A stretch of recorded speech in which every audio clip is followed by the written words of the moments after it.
सावन शिवलिंग पूजा की शुरू कैसे हुई, किसने की थी पहली पूजा? लिंग पुराण के अनुसार ऐसे शुरू हुई शिवलिंग की पूजा। लिंग पुराण में मौजूद पौराणिक कथा के अनुसार जब दक्ष प्रजापति ने अपने यज्ञ में भगवान शिव का भाग नहीं रखा तो इससे क्रोधित होकर माता सती ने यज्ञ कुंड में अपना देह त्याग कर दिया था। पुराण के अनुसार जब भगवान शिव तक यह समाचार पहुंचा तो उन्होंने क्रोधित होकर दक्ष प्रजापति के यज्ञ को नष्ट कर दिया। बाद में सती के वियोग में संसार में सुध बुध खोकर दिगंबर अवस्था में पृथ्वी पर इधर उधर घूमने लगे। वह इसी अवस्था में एक बस्ती में पहुंच गए। शिवजी को वहां की स्त्रियां भगवान शिवजी पर मोहित हो गईं। स्त्रियों की मोहावस्था को देखकर ऋषियों ने शिवजी को शाप दे दिया। शाप से भगवान शिव का लिंग तत्काल कटकर गिर गया, जिससे तीनों लोकों में हाहाकार मच गया।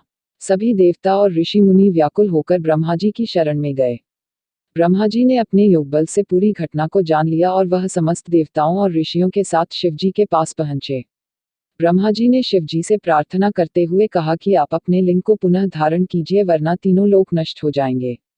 ब्रह्मा जी की प्रार्थना सुनकर शिवजी ने कहा, आज से सभी लोग मेरे लिंग की पूजा आरंभ कर दें, तो मैं पुनः अपने लिंग को धारण कर लूंगा। शिवजी की बात सुनते ही सबसे पहले ब्रह्मा जी ने स्वर्ण का शिवलिंग बनाकर उसका पूरे विधि विधान के साथ पूजन किया। इसके बाद देवताओं ऋषियों ने भी शिवलिंग की पूजा प्रारंभ की और इस तरह सृष्टि में शिवलिंग पूजा का विधान आरंभ हुआ। शिवपुराण के अनुसार ऐसे उत्पन्न हुआ शिवलिंग। शिवपुराण के अनुसार एक बार ब्रह्मा जी और विष्णु जी के बीच श्रेष्ठता को लेकर विवाद हो गया। उनके विवाद बहुत ज्यादा बढ़ गए तब अग्नि की ज्वालाओं से लिपटा हुआ एक अग्निपुंज प्रकट हुआ। यह अग्निपुंज भगवान ब्रह्मा और भगवान विष्णु के बीच आकर स्थापित हो गया। इसके बाद आकाशवाणी हुई कि जो भी इस अग्निपुंज के आदि अंत का पता लगा लेगा वही श्रेष्ठ होगा। ब्रह्मा और विष्णु ने 1000 वर्षों तक इसका रहस्य खोजने की कोशिश की लेकिन नाकामयाब रहे। निराश होकर दोनों देव फिर से वहीं आ गए जहां से वह अग्निपुंज के आरंभ और अंत का पता लगाने चले थे।